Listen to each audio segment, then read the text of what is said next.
Our final two speakers come up real quick. We are pulling an audible, and we'd like Jeffrey Liu to talk with us very briefly about a new opportunity that all of you might be very interested in that was announced on Friday. If you don't know Jeffrey Liu, he is a manager over at the California Energy Commission and has been overseeing this event for us, and we've been working very closely for many months. So we really appreciate all of your time and energy, Jeffrey, and happy to turn over the floor. Thanks, Erica. And I'm not a manager, I'm just staff at the Energy Commission, but I work on a variety of charging topics, including standards, VGI, stuff like that. Thanks all of you for being here. It's really cool to see the number of people who have packed this room. The reason I'm standing here right now is to bring your attention to a potential funding concept that we released last week that we're calling the Charging Interoperability and Collaboration Yard, or Charge Yard for short. The goal of Charge Yard would be to improve charging interoperability, to foster industry collaboration, and ultimately to realize this better and smarter charging experience, like better than anything we could ever achieve with refueling with gas. As part of Charge Yard, this would actually include a couple parts. There's a physical part, which is a large physical space where we would house permanent EVSE, and we could have visitor vehicles come in to test interoperability with those EVSE. In addition, this large physical space would also accommodate testing for next generation use cases such as bidirectional charging. It would also accommodate charging for CSMSs, PKIs, other DERs, local controllers, and so forth.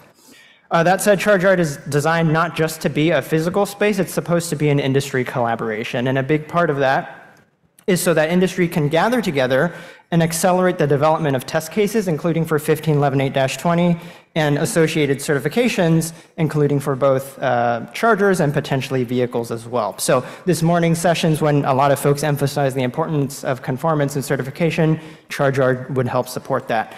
Earlier in this afternoon, when some folks asked to be locked in a room to discuss PKI topics, Charge Yard would also support that.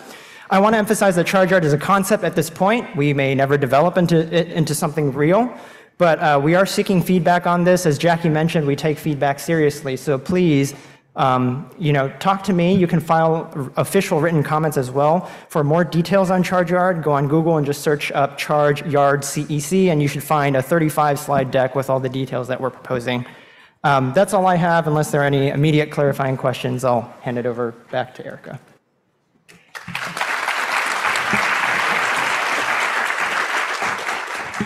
Thank you so much, Jeff, for, of course, making this possible together. And it's the most tricky part to have some closing words and to hold you away from the reception outside.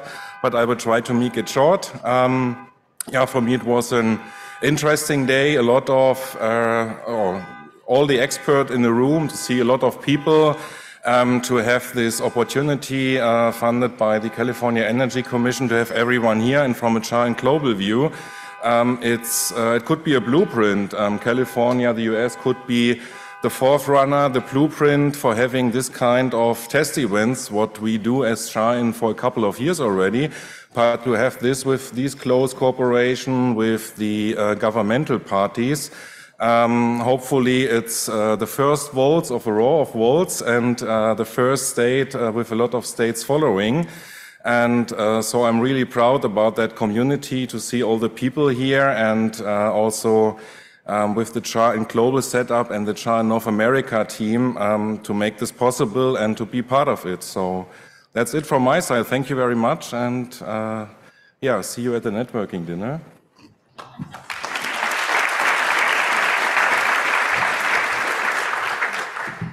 And just to conclude, thank you all again for all the time and energy that you've spent to get to this event, to test tomorrow, to have these really not always easy conversations. And that's the key, is we need to continue having these challenging conversations so that we can get past some of these hurdles and barriers that we've been talking about today and actually reach some roadmap to conclusions on these issues, and that we can all better serve the consumers that really want EVs, but that right now may be turned off by the experience. So we are all really in an important role, individually and as teams and organizations, to figure this out. And Charan is here to help support these conversations in the future.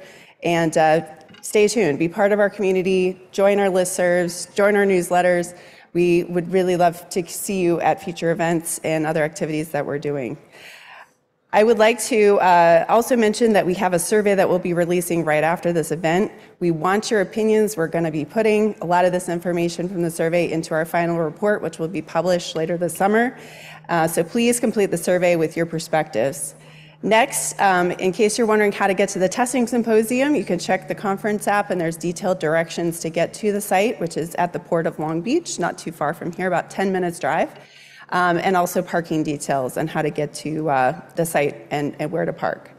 Finally, I want to thank the staff and the CHAR North America Board for putting so much time and energy into the event that you see today. If you could please all stand so we can recognize you.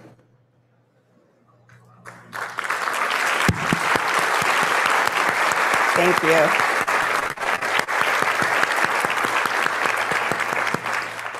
So this concludes the Volts Conference, and I want to thank you again for those joining online, in person, and continuing the conversation digitally. And thank you to our networking reception sponsors, Ioteca and Fluke, which we will be hearing more about shortly outside. So grab some food, grab some drinks, and talk to our sponsors and our staff, and we look forward to seeing you. Thank you.